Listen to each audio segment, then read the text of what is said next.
This episode of Sewing Out Loud is brought to you by our Amazon influencer shop. Go to sewhere.com/Amazon to shop all of our sewing recommendations. Welcome to Sewing Out Loud, the official podcast of Zede Sewing Studio. Here are your hosts, Zede and Mallory. Sewing Out Loud. Hello and welcome to the podcast. I'm Mallory Donahue. And I'm Zede Donahue. And I just had to tell Mom to put her needles away so we can talk about needles on the podcast. Well, then I found out there was a needle I don't have. We're missing a needle. Yeah, and I'm really upset. I think we have one somewhere.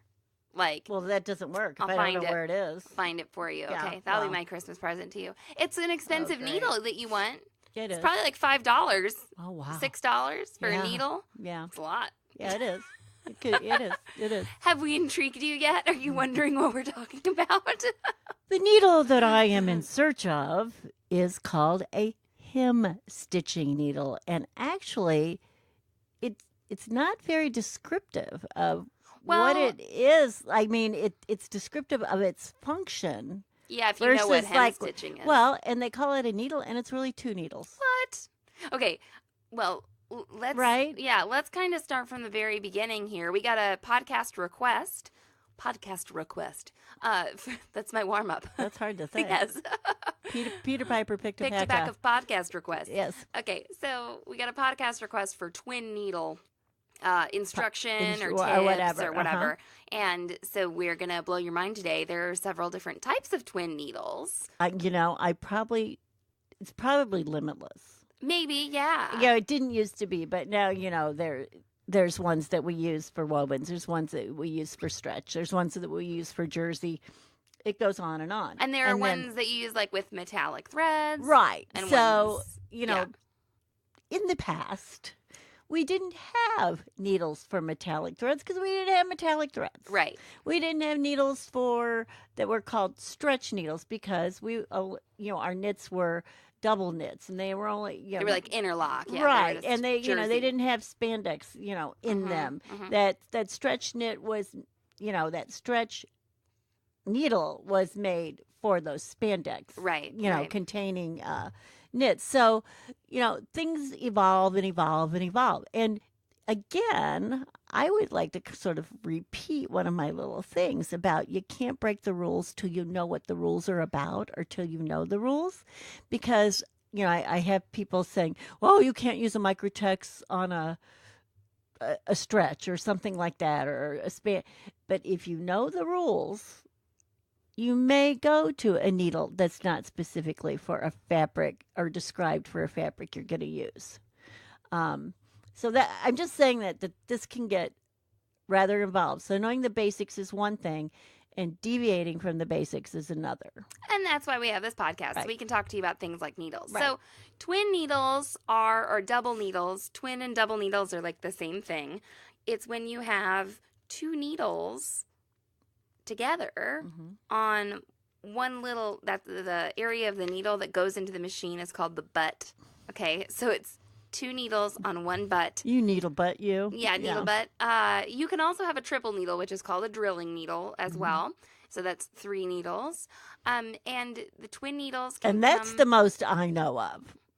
And I guess like your hem stitching. Oh, you mean like the highest? The highest number of needles on one bar that's on one, butt that goes up into your machine is 3. I don't know of any that are There's any not more like a than quad that. needle. Not that I know of. Okay, not that I know of. So yeah, there's that drilling needle. The hem stitching needle that Mom's talking about is a little special. It's a normal needle and a wing needle, which looks like it has wings. Right, together on that same bar that's hooked to one butt. Uno butt. Always Uno one butt, yeah. One butt. Because there's only room for one butt in your sewing machine. That's right. Okay. And so...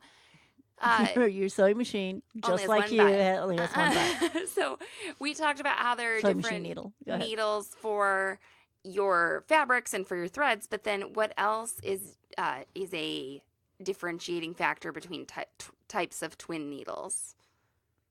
Mom's You mean size and like distance? size and distance. Yes, yes. So you could have the size of the needle, which would actually be, the diameter of the shaft Like of the needle, right? The piercing, 80, 90. right? Or 14, 10, whatever you go by for domestic versus European. And then you have the distance that they are separated by. Yes. Okay. So that would be in millimeters. And that's really important, everybody. That's very important. And it's very important to your machine Yes. that you know how wide the plate in your machine and in your foot will accommodate those needles. Now, if you don't know the size, it makes it hard to buy. If you've got a needle and you don't know if you can put it in your machine, all you have to do is hold it up to those slots and see if they work. And then I would insert it and I would hand walk it through. I've seen the widest needle I've seen is a 4 millimeter, and that's really what Mom's going to open her drawer. I'm opening the drawer. She's opening the drawer. She's getting a little far away from the microphone because we're actually like sitting. She's sitting like at the needles. I think 4, and I believe that 5 millimeters is a common limit to stitch width. Oh, is that a 6? I was gonna say 6 actually. That was a wide. It used to pretty be, wide. honestly, the widest used to be a 4, I'm sure. So 5 is a common stitch width limit, so you may want to check your machine. Well, and she's holding a 6, okay? And so at the actual slot in your plate has to be wider than 6. It needs to be 7. Right. Okay? So if you have a throat plate that has a 6-inch slot, right? You're going to only be able to accommodate 6 millimeter. 6 millimeter. What did I say? You said inch, but 6 millimeter slot, right?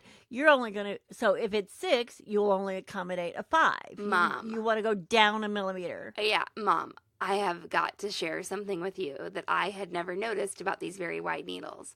But the needles are staggered, kind of like they are on like your cover stitch machine. Yes. The one on the left is longer than the one on the right. Yes. Because of it's lower. It's lower.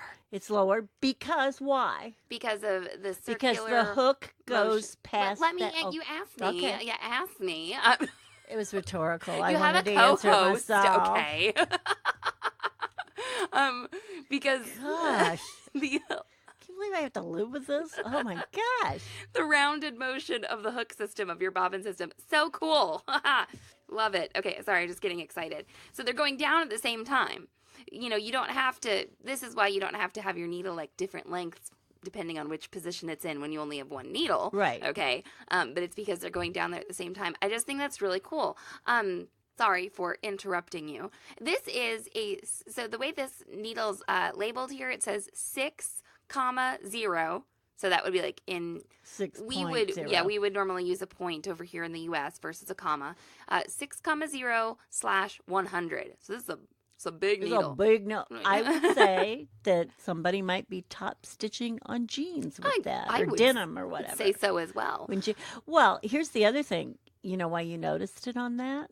Because it's so big and so far away from each other. And it's going to be farther down. There'll be a bigger difference the farther apart they are. Absolutely. The closer together they are, the difference will not be. Right. The height difference, gets closer because they're passing, in a closer place when that hook system goes by. I would say a more typical, like, double needle distance that I see is more like 2.5 2.5, millimeters. 3. Yeah, 2 to 3. Almost all machines nowadays Would be able have a 4 millimeter. So that at least a 4 or 5. At least a 4, right? Now some of these, I mean, shoot, 7, 9. Yeah, I've there's a seen. 9. I mean, there are big needle swings out there. So speaking of needle swing, before we get to threading and all of that jazz, Mom mentioned walking your hand wheel, right, so that you can see how the twin needle's going to move. So when we say walking your needle through, we're doing this by hand and taking the hand wheel and moving it toward us. So you can just install the needle. You install the needle or insert, right, and you I would do it without fabric the first Yeah, time, so I that would I too. can Oh, yeah, see I'd that wanna I'm see. clearing very, very well. I don't want to be close. I want to see a real clearance there. I would turn on my machine too. Yes. I would turn it Oh, on, yes. especially if you have an electronic machine. Well, no matter what, because you want to have your straight stitch selected, and Yes. you want the needle bar to be in the position where it's going to be. Some machines, like if you've been doing a zigzag and you turn off your machine, it'll stay there. If you have a computerized machine and you turn it on, and I remember when we used to sell another brand of machine, and we'd turn these machines on and they go like for a second, and everybody would say, "What's wrong?" Or, "I turned my machine on, it made this awful sound." And what it's doing is it's calibrating itself. Right. It's putting itself, where it's supposed to go. So I'd have my machine on. I would select whatever stitch I plan on using, because you don't just have to use a straight stitch. You can double needle with other stitches. Only if you have the room, though. That's right. And again, so, we're talking about a process of probably walking your stitch through. So that's what I'm saying. You Right. choose the stitch you want, and then you walk it through. So no thread, no fabric, Right. no nothing.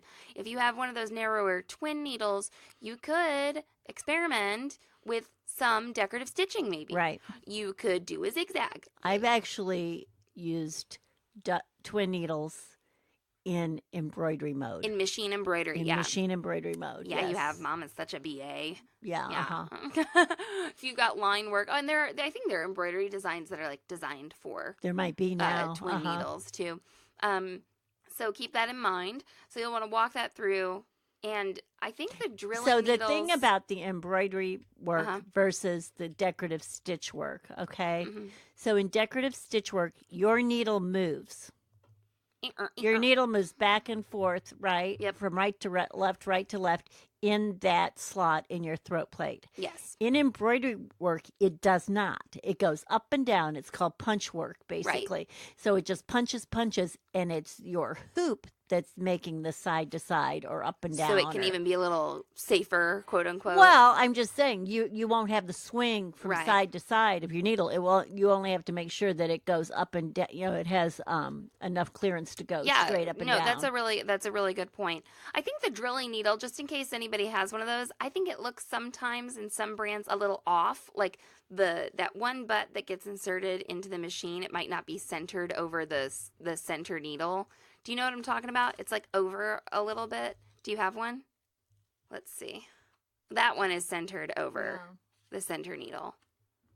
Well, anyway, in case I've seen twin needles where it looks a little off center. So don't be like surprised. It could be just how it's made because it's putting those needles over to the right. But the reason I bring this up is,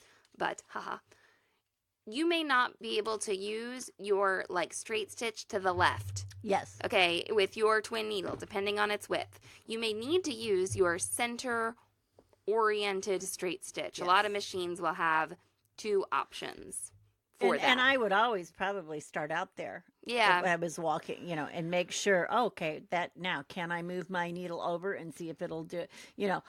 I'm trying to decide why you would want it to go to one side or the other. And I don't know that I can't particularly come up with a reason right now. Obviously, the not breaking your needles is your Unless you priority. were trying to use your zipper foot and put it in with a double needle. Well, yeah, okay, there you go.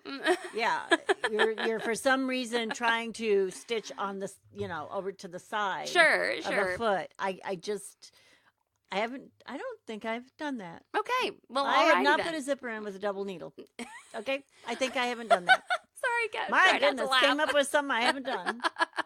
I try not to laugh. But I did think it up. There you go. Yes. Okay, so we've got these multiple needles on one butt and In one machine. And you're used to sewing with one needle. what are you gonna And do? a top thread and a bottom thread. Mhm. So now all of a sudden, you've got two needles and a bobbin. And What's going to happen? I don't know. Maybe we should take a little message break and come back and tell the good, fine listeners of this podcast.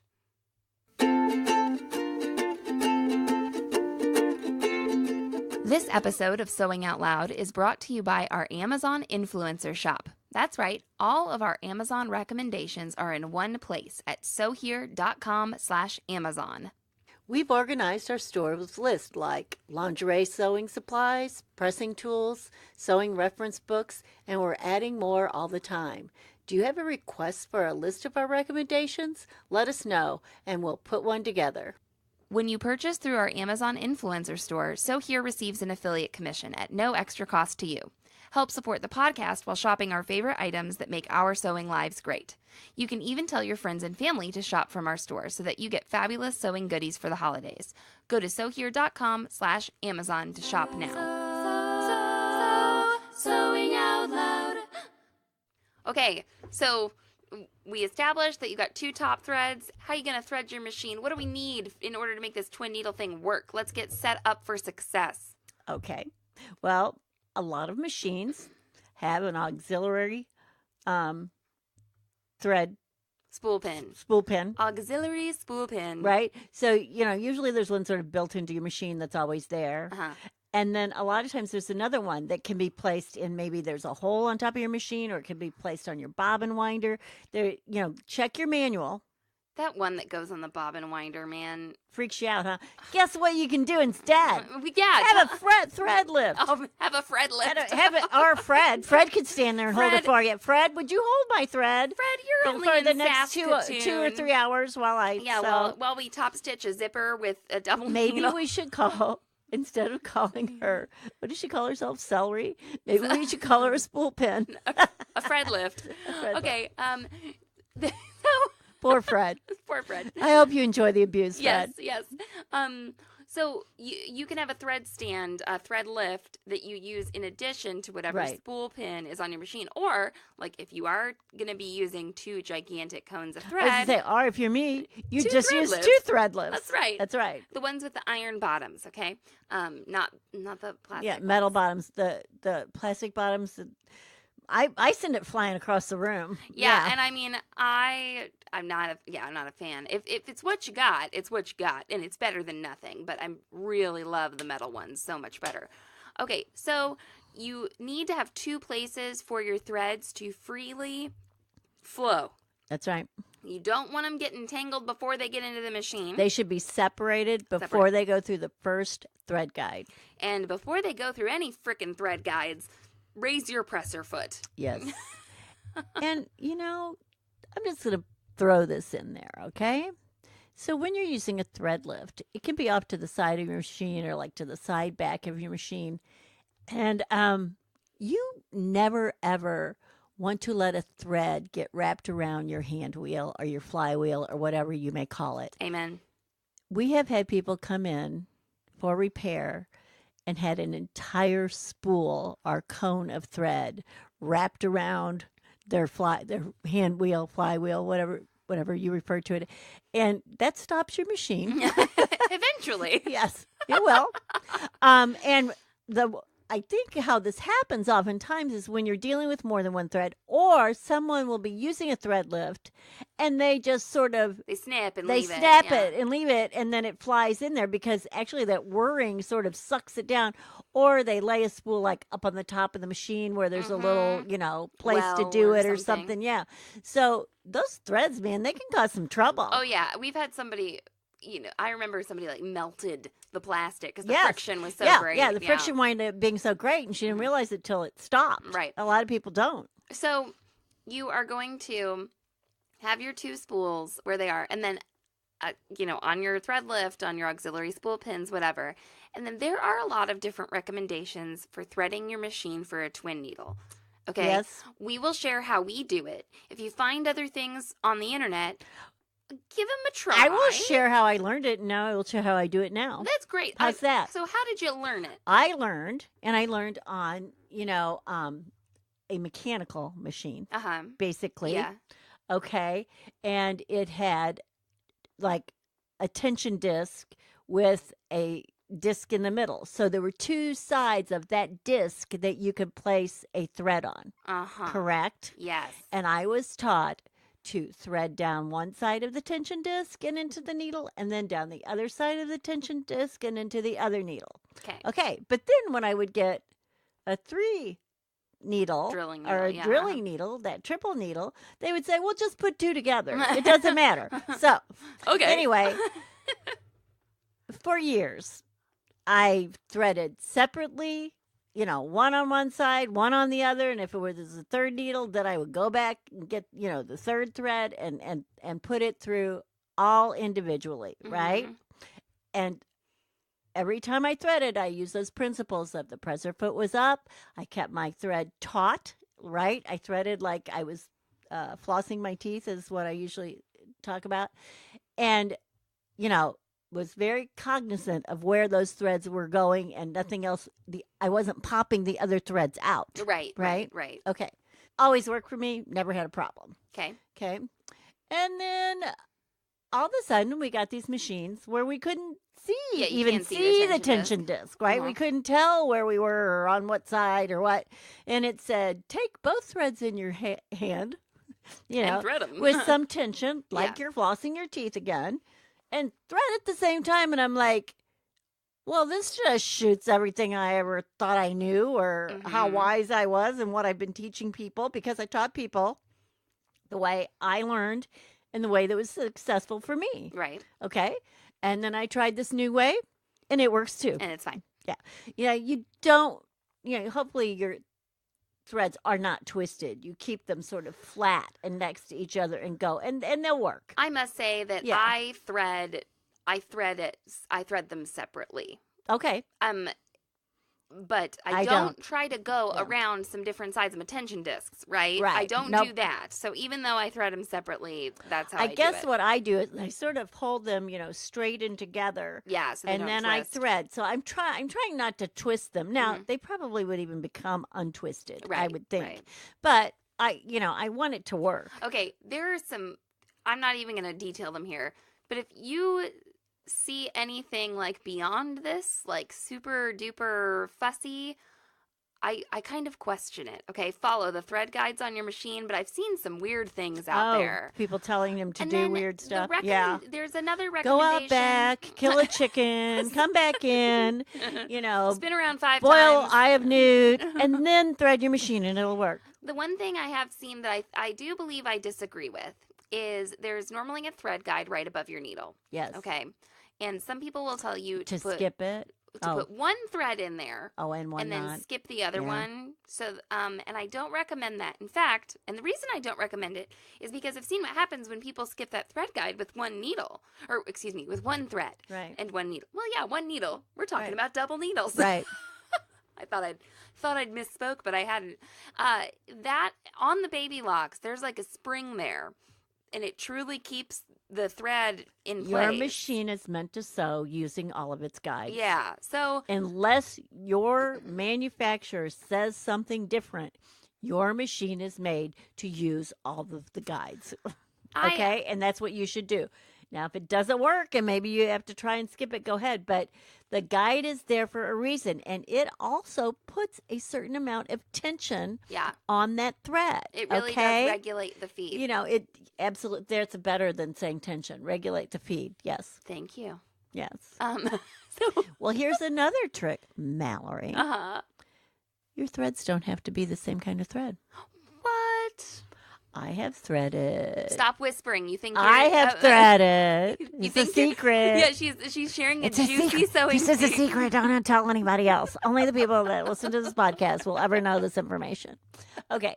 So I have put a metallic thread in one needle, right? Yes. And maybe a rayon or polyester shiny embroidery thread in the other, because a lot of times this is decorative work. Sure. Often it can be. And it works, and it works if I use the needle, the needle, and I need to use the needle for the that works for the metallic thread. Yes. Right. So I'm over needling. Defer to the more finicky fiber. Right. So I need that bigger eye, longer, and eye. Yeah, and the bigger groove or whatever, and scarf in the needle to accommodate my metallics. And then I'd say you need to use the same weight or lighter in your bobbin, okay? Especially for decorative stitching. If you are top stitching, for more of a, what do I want to say? Like if you're top stitching on jeans for more durable effect or something, I'd say use the same weight or lighter. Now, maybe we haven't even talked about sewing specifically with a double needle yet. No, we haven't. It does give you 2 lines of stitching, It by the way. gives you 2 lines of stitching. All right. Double needle, we talked about here, bobbin. I said something about bobbin, segue into bobbin. It gives you 2 lines of stitching, but not on the bottom. What's it look like on the bottom? So what you're going to get on the bottom is you're going to get a thread, a bobbin thread that's going back and forth between those 2 stitching lines. So it often looks very similar to a zigzag on the bottom. So it looks zigzaggy on the bottom. This is why the double needle is useful in top stitching knits, like That's right. hemming knits, okay? Because it remains unstable, basically. Okay. So, And in a knit, it's unstable. well, okay, I don't know if this is necessarily wrong or right. It's just something I don't do, but this is my instinct. I don't want that zigzag on the back of my woven garment. I don't use a double needle to top stitch woven garments. You just stitch I 2 do lines. 2 lines of stitching. Like if I, like on my jeans, people will like top stitch their seams with Right. a double needle, and I'm like, I don't. Well, there's I another. want lock stitches. I was going to say, and there's another reason to do that because if one line starts to give way or fray or whatever, you have the other line. Yeah, exactly. So it's not really a double line of stitching. I'm not saying that like your garment's going to blow up, but that is sort of just my, it's what I come by with my stitching instincts, okay? Exactly. Does that make sense? So when you use the double needle in a knit, what happens is you have 2 lines of stitching, and we're talking straight stitch. Yes. So we're talking straight stitch right now.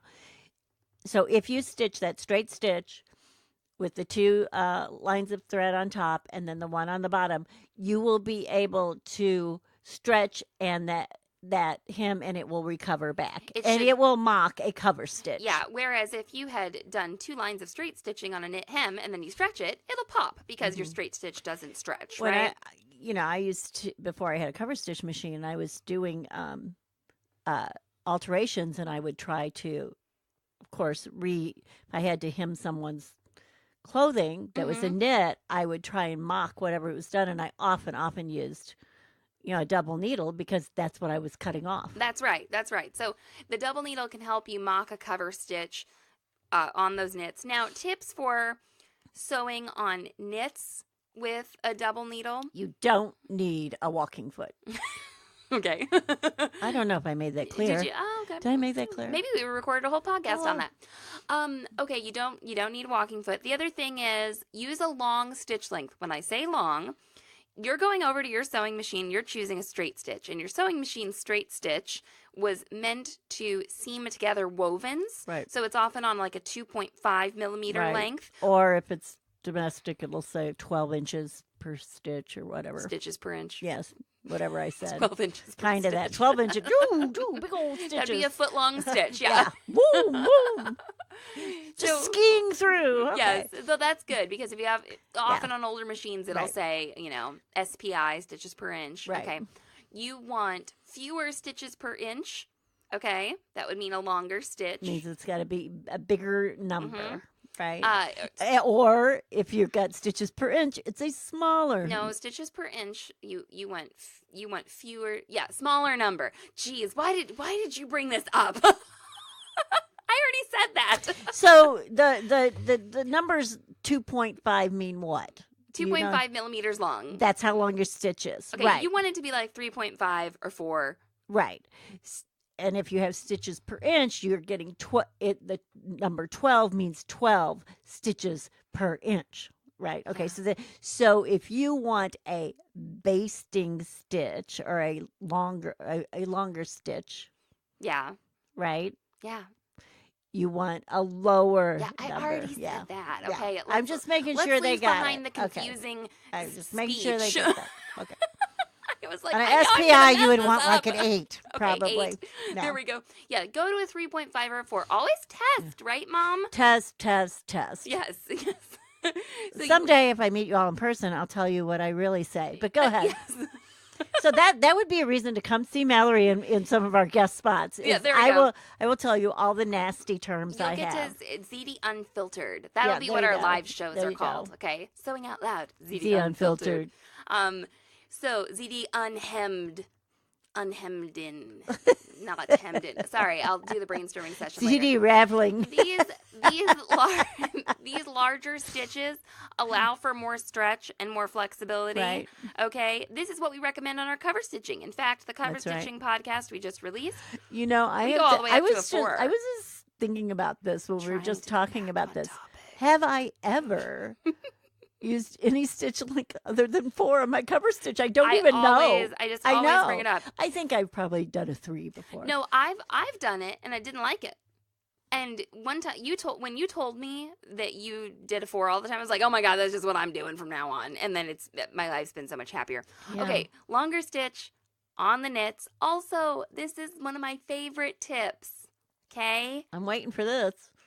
Avoid back stitching with your double needle. Yeah. You don't need to with these tips. So if you're going in the round, if you're hemming in the round, you're going to stitch over previous stitching, and that really should secure it. Yes. Okay?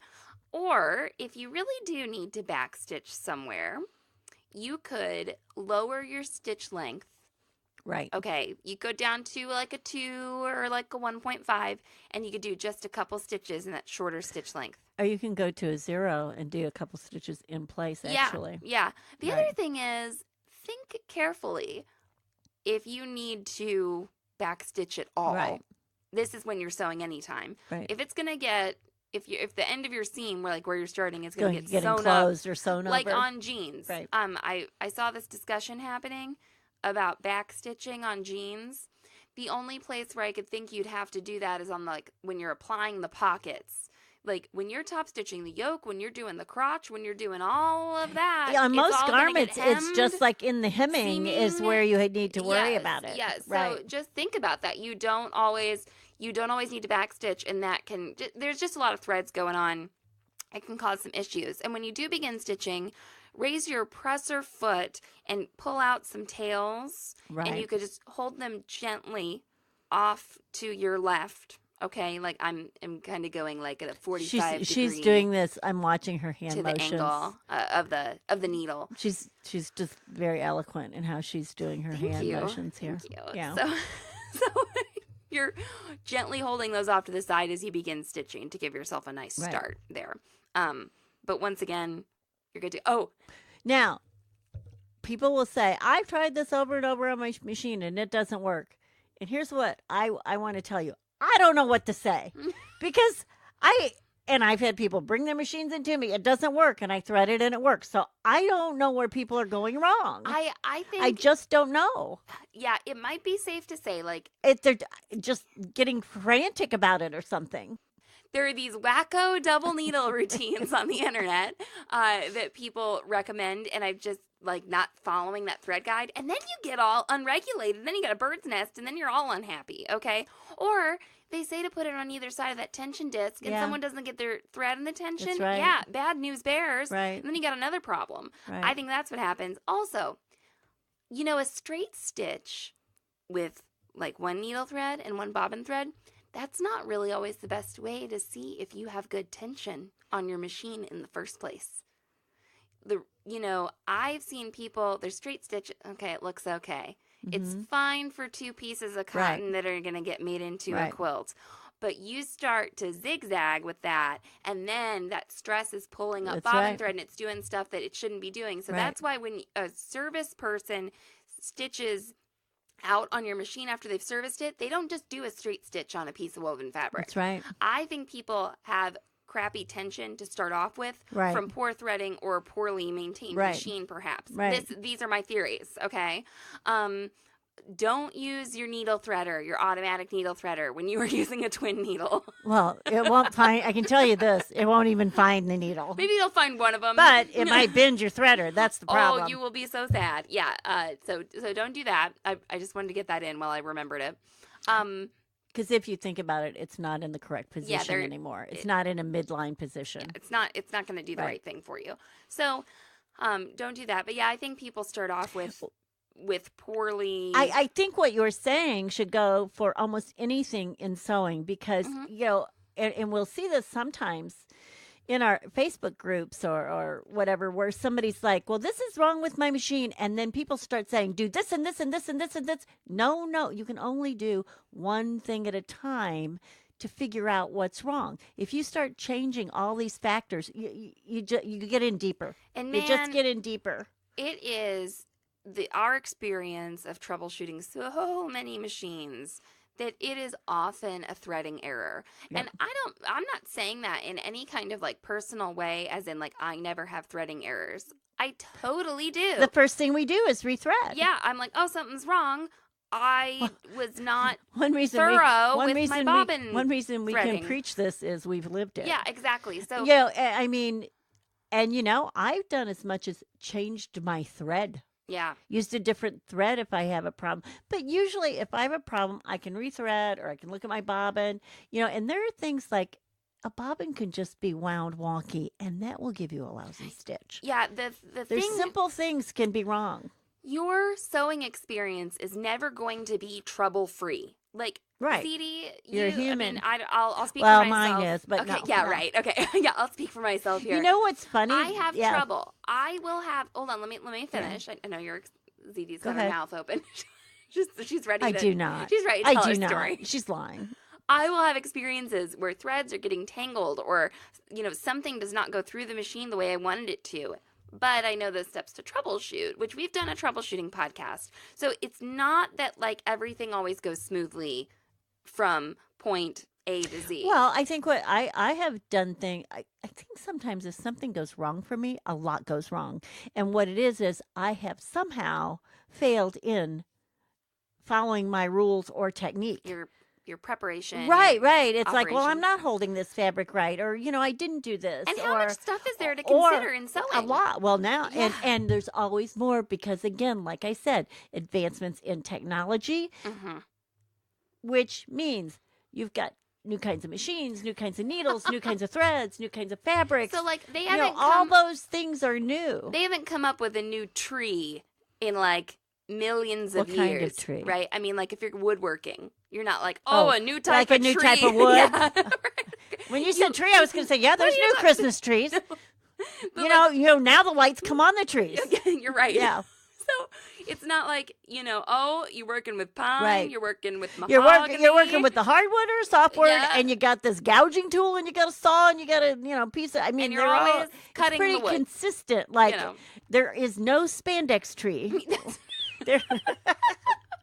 Although there's these metal palm trees that I would like to have by my by my pond. If Zede, if we ever really, really take off here, and Zede decks the place out, sells me the business, and just lives, off the profits or whatever, she will have the most gigantic marble and metal lawn ornaments that you ever did see. They will be called sculptures. There was this big giraffe. Yeah, it's going to be like a sculpture park out here. Sculpture garden. That's what it is. Forget growing food or having goats or anything like that. There's going to be a big, gigantic metal lion and a big, palm tree. Two big Great Danes statues, like monuments at the beginning of my driveway. Just in case you wondered what Zede's like. Those places by the side of I don't know if this is the like concrete places. Midwest thing. Yeah, the concrete places. This is Zede's. They have like molded concrete statues. I like those places. I'm sorry. I try not making fun of me. Try not to laugh too much into the microphone. I'm sure it's annoying. But yeah, you kind of cackle, crying. I'm crying. You kind of do my wheezing thing. She also has a machine gun laugh where she goes, ha, ha, ha. I guess I don't do that as much anymore. I don't think so. But the wheezing that I do, like the... Okay, that started after I got pregnant with Zelda. I never did that before I had a baby. Well, it's her fault then. Yeah, so that's why I blame wheeze. it on her. That's why I wheeze sometimes. Okay. I thought it would be over when I delivered her. Nope. It's great to have children. Yeah. Okay, so that's our discussion of twin needles. Now we talked a lot here's- more about the prep than the Yeah, we did. practical. So, the one thing I want to talk about Yeah. with the hem stitching needle is that there is a straight needle and a wing needle, and they refer to that as the hem stitch. There we needle, go. Good right? ending. No. No, go ahead. And what go I ahead. want to say is this needle is used in Heirloom. heirloom sewing, and in order for it to have its proper effect, because it makes a hole with that wing needle and it gives you a certain look, it needs to be done on an organic, not organic, but a natural fiber. Plant. It could be organic, I guess. I think but it's supposed to be plant-based too, like not... It No, like silk silk- or silk, cotton, silk's an linen. animal Silk, fiber. cotton, linen is what it works on. Yeah. Like open and kind of an open weave, like a batiste or something. Well, it Right? doesn't have to be open because that needle opens it. It's Yeah. what- Yeah, Yeah. but I don't know. Okay, great. It's Great. not a heavy, maybe not heavy, Not half heavy. that, There a we go. light fabric. Yes. My God, I can't even control her. Maybe we'll do a hem stitching podcast. Yeah, next. maybe I'll do one by myself and then I won't get interrupted. Okay. Well, thank you all so much for listening. We are excited to keep bringing you podcasts. It's almost 2019. So, Unbelievable. yeah, if you want to follow us on Instagram, we are at SoHereCom. If you want to email me, you can email me at mallory@sohere.com. ZD, take it away. So long and so happy. Thanks for listening to Sewing Out Loud. For even more expert sewing advice, visit sewhere.com.